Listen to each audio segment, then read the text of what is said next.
So as we recap our first European campaign with Lillestrøm, we also have a look at the other clubs within Norway and see how they have got in, as well as our youth intake, which has produced an absolute gem, and also our winter transfers, which we've been busy. We've been busy. Roll the intro.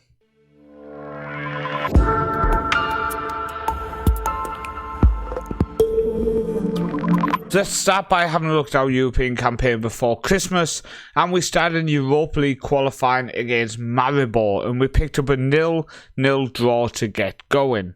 That was followed up with a 3-0 victory, with Mejia picking up 2 and Gunst on the score sheet before we let him go, and that saw us go through into the playoff round against Elfsborg of Sweden. And we got a 0-0 draw at home, which meant we had to travel to Sweden and get a result to qualify for the Europa League group stage. And in our first half of season, our first month at the club, basically with Lillestrøm, we didn't manage to do it. Gabane on the score sheet for us as we went down 2-1 in Sweden, and that saw us drop into the Europa Conference League. But as it's our first few months at the club, maybe dropping down into the Conference League wouldn't be the worst thing. Now, we started off our Conference League group stage with a very tough game away to Michelin, and Julio on the score sheet for them saw us go down 1-0. We did get things running in the next game though, Fury on the score sheet as we beat Maccabi Haifa 1-0. Followed up with a trip to Hungary where we got our back-to-back 1-0s, back-to-back clean sheets as we beat Ferencváros 1-0 with Mejia on the score sheet. Followed up with a third clean sheet in a row, beating Sturm Graz 3-0, an own goal, and then Asplund and Malin on the score sheet. Very pleasing to get a 3-0 victory there. Sadly, a trip to Turkey saw us go down 1-0. All games are close. We don't concede many goals, which is great to see, but a 1-0 defeat here did see us put our qualification in a bit of doubt. And we ended the group stage with another 1-0 defeat, but fortunately, the points we had accumulated were enough. You can see here with 9 points, we qualify with 2 points to spare, finishing in 14th place, won 3, lost 3, 9 points. It's enough. So that saw us enter the winter transfer window. And if we just flip it this way, we can first have a look at the few that show up on last year's list. And yeah, we've been busy. So just brace yourself as we go through all these. We are still in that building of the club of Lillestrøm, a massive rebuild to be honest with you. So first off, Alexander Krok, former Egerson Academy player, has joined us. 1k a week, comes in as a squad player. I think he's a solid talent. We lost him really early to Nice. He did end up playing for them before coming back to Norway. 27 years old now. He has potential. He has ability. We needed him. The next player to come in is young academy player from Egerson, Fiske, and we needed a lot more depth in goal, and he comes in on a backup contract, 20 years old, a lot of potential there with him, 6 foot tall. I like him. I think he's a good, solid keeper, and for nothing, it's definitely worth a pickup. Next one is Vetrahus, comes in from Werder Glimt, 25 years old, can play all the way across the attack midfield strata, and I like him. Good big matches pro. Now, he does have an unambitious personality, but the fact he performs in big matches, the fact he was a free, I think it was worth the pickup. The next player, former Golden Boy. I'm shocked we managed to get him on loan from Egerson in Guttlesrod, and he was fantastic for us at Egerson, and I think coming into play for us here at Lillestrøm, I'm shocked they let him go, but we've brought him in, and I think it's a good bit of business on loan. Next one is the first bit of money we spent, 250k rising to 300, 34 years old, so we have spent quite a lot on an experienced player here, but we brought him in for the sole fact that he brings a lot of experience to what is becoming a very young squad. So Sander Mør comes in. He'd been a brand then odds, and we brought him in now on a 1-year contract for that big money. But I just think we needed players who could add that experience and that quality, and he does that. And the next one brought in is Shelland, and I think he's got a lot of potential. Comes in from Skilled on a free transfer.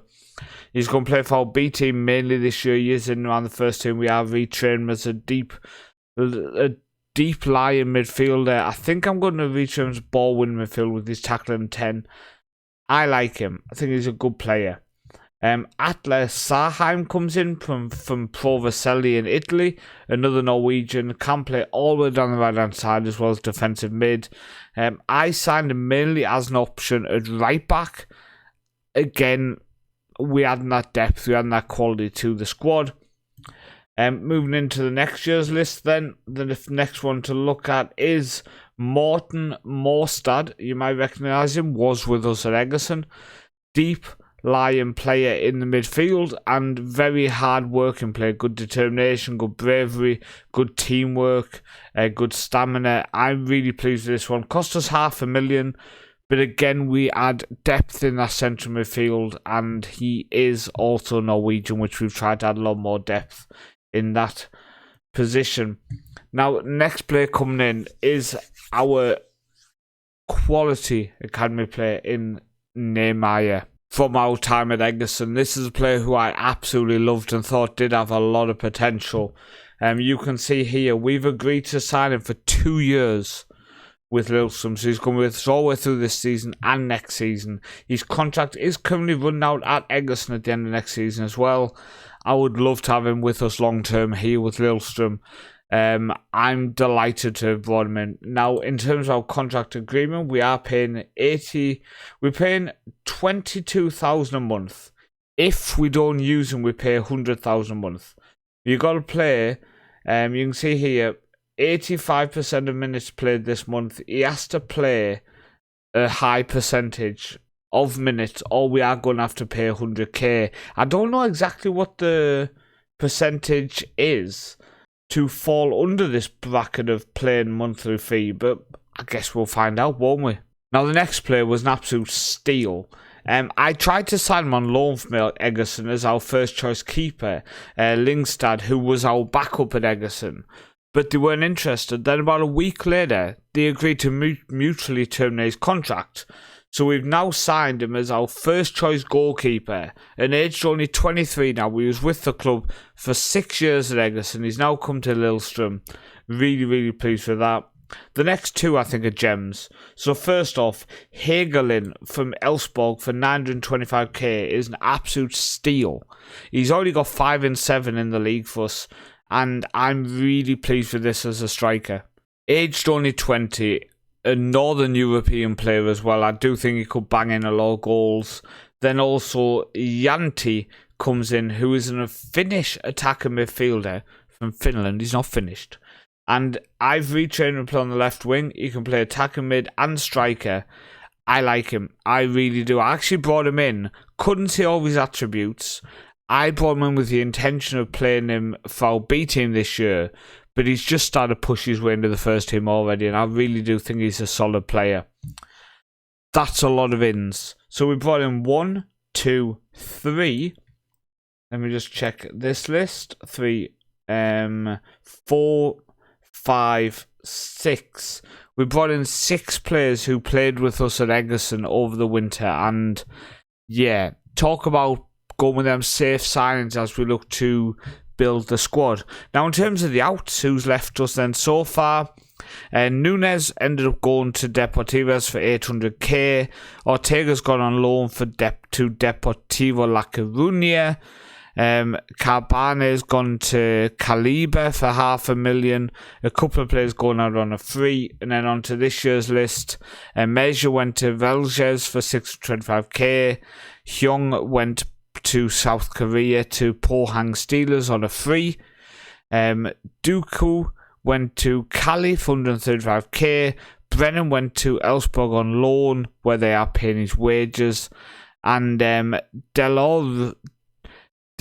Rowley went to Iceland on a free. Now, he went to Iceland because he was feeling homesick. He's Brazilian.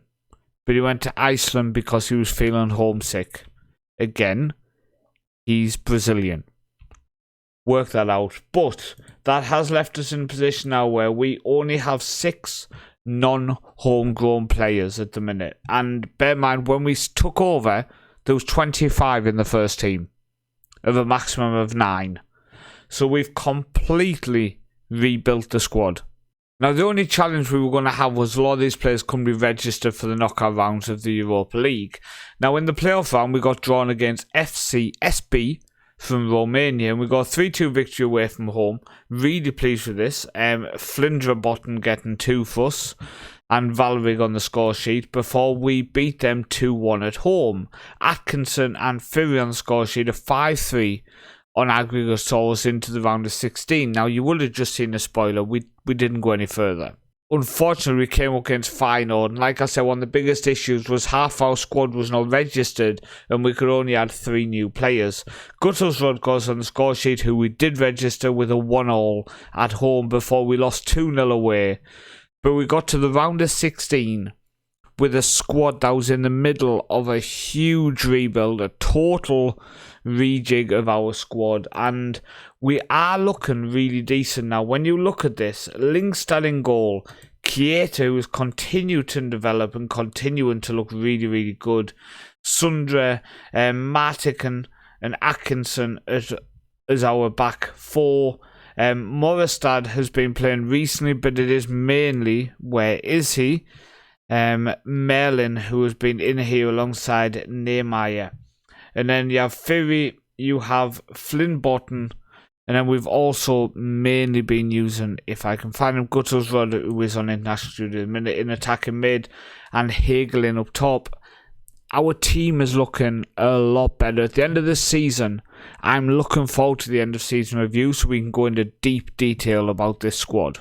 So in terms of having a look to see how the other teams have done in Europe, let's start with Egerton, shall we? After we taking them to the Champions League semi-finals last year, you can see they started very, very badly this year. So a defeat to Newcastle 8-0 before 1-0 draw to Porto, defeat to Hammarby, defeat to West Ham, a draw to Bayern Munich, defeat to Real Betis, before beating Copenhagen and Lecce at home, but that wasn't enough, and Egerton went out in the group stage. I don't even know the last time we went out in the group stage, but when you look at their squad, they have Nasham was us, Steens, Amadou, Abdullah, Corbett, Fostal, Maui, but the rest have been replaced. Anson coming off bench was us, but they've made a lot of changes. Now, yes, we've done that Lillström, but that team was near the bottom of the league. Egerton were the reigning champions and had got to the semi-finals of the Champions League, and they just bumped out most of our squad. So the next team to look at was Odds, and they unfortunately went out in the third qualifying round of the Champions League. A 1-0 defeat away to Northland before they did get a victory at home but went out on penalties. Saw them into the Europa League group stage. Karabag they beat 3-1. St. Patrick's they beat before losing to Salzburg, losing to Valencia, drawn to Austria Wien before losing to Slavia Prague. After Christmas they beat Omonia from Cyprus 2-1 before losing to Malmo. In the knockout rounds, unfortunately, they lost home and away to Lille to go out in the playoff round. Disappointing so far from what I'm seeing. So far, we've got the furthest out of anybody. So next we have Werder Glimt, who entered in the Europa League. And you can see they came up first against St. Patrick, got a victory. Then beat Karabag, beat Eintracht Frankfurt, lost to Djurgårdens, beat Olympiacos and Hajduk Split. What a fantastic group stage so far. Ended a bit badly. Calgary defeat and drawn to Rangers, but they went up against Djurgårdens in the knockout round. Lost away from home before beating them 3-1 at home, but in the round of 16 lost home and away 2-0 and then 2-0 again to Lyon. So the final team to look at is Viking Stavanger, and I like what I see here. So Conference League they were in, and first off Dnipro drew at home before beating them 3-1 away. Then they played Lubin and beat them home and away 2-0 and 1-0, saw them into the league phase of the Conference League. TSC away, a draw. Beating Trabzonspor. Drawing away to Wolfsburg. Beating Fenerbahce, Midtjylland and Ferencváros. After Christmas, they came against Obolon in the round of 16. Where the hell are Obolon from? Ukraine. And they lost 2-1 away and 4-2 at home, which saw them go on in the round of 16. We've not done well. Nobody got past round of 16. And both our teams in the Champions League had bad seasons. I'm nervous. First off, the league remained 8th. We, as Lillestrøm, rose 128 places to 99th in the European club rankings, which is nice. Coefficient-wise, we are here. We got a 12.9. Okay, not too bad. A 12.9 is not too bad. So even though Egerton had a stinker in Europe, we did do better than the year before. So we are on 53.3. Okay. And you can see Portugal are losing a big one. So we are going to be starting this year coming up only 1.5 points off. The issue is we are not in Europe. This is going to be the first year in a long time that we are not in Europe. We are only going to be relying on other teams. We are not participating in Europe this year with Lillestrøm. So we need to try to get into Europe at the end of this season. Otherwise, that could be a second year in a row with us not in Europe. I don't think we can afford that. So the last things to look at then are the youth intake. So we had a really good one. 3 elites, but 1 massive standout in Terje Andersen. And he is a left-back, left-winger. For me, he's going to be training as a left-back. He's going to be playing as a left-back. Already played 3 league appearances. He has a fickle personality, but we are going to kind of train that out of him, mentor that out of him. 15 years old, and wow. Our first intake at Lillestrøm, and we got a first-team player. Really pleased with that. We also got this guy through. I don't rate nowhere near as much, but our board, our head of youth does, so we are going to be training him, see how he develops. And Neil Stoll, who also they rate highly, but again, someone I don't really rate that much. And we have a inside forward here. I would say more is just a general striker, but a temperamental personality doesn't do him too well. But Andersen, he makes the intake alone, because now we've got a backup left back and left winger in one player who is an academy player. When I look at our squad, we are looking much better. If we go age-wise, we now only have 1 player over 30, who is a player who I brought in because I think he has a lot of ability to help mentor people in our squad. After that's 27 and 25. So I have already turned around this squad massively in 12 months. We've been here pretty much 12 months. I think 11 months at this point. And we're getting there. We are getting there, but we can't afford to miss out on Europe this season. And at the minute, we are sitting in 9th. Just under mid-table. 8th is mid-table. Only 1 point behind with a game in hand. We need top 5. We need to get top 5. Very inconsistent minute. 1-4, drew 1, lost 4. We need to push on. If we go on the schedule, you can see very up and down. A defeat on the opening day, then a draw to Brand before back-to-back victories over Asker and Rosenborg.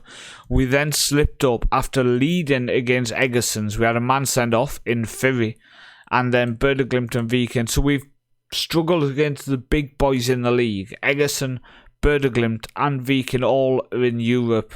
And then we've picked up victories against Stabæk and HamKam. So the teams in and around us we can get victories against. It's them big boys we have struggled with, but we do need to fix that. I've struggled a lot with the words this episode. Hopefully you stood with us. I want to thank you for watching. In the next episode we will recap the 2046 season, and hopefully the continued development, the continued rebirth of Lillestrøm will continue as we continue this build a nation, as we are with our new club, LSK.